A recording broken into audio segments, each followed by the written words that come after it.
To begin the surgery, your physician will make an incision in the skin over your hip joint, cutting through the skin, soft tissue, and muscle to access the hip.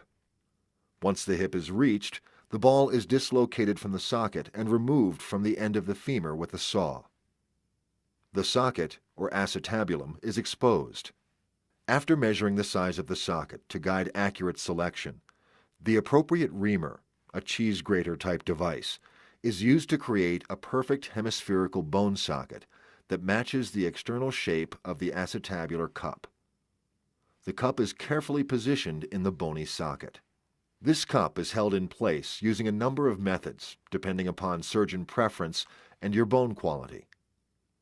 These methods may include bone cement to hold the cup in place. Most cups are designed to allow bone to grow into the metal surface to hold the cup in place. These cups have a roughened or specially prepared surface, which is designed to allow ingrowth of bone into the metal itself. This type of fixation may be augmented by screws to help fix the cup in place while bone growth takes place. The inside of the femur, or thigh bone, is then cleared with various types of devices, and a prosthesis is placed into the femur. A trial ball is placed on the top of the femoral stem, and a plastic insert is placed into the cup. The hip joint is then articulated by placing the ball in the artificial socket. The hip is evaluated for the type and amount of motion it has and the stability of the joint. That is, the inability of the ball to dislocate from the socket easily.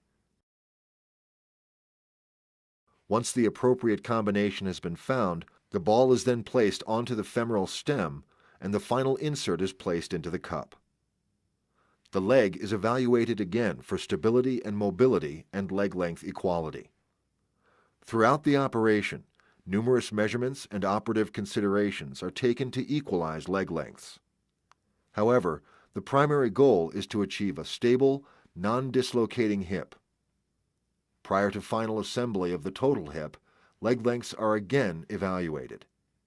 The new implants will replicate your hip joint.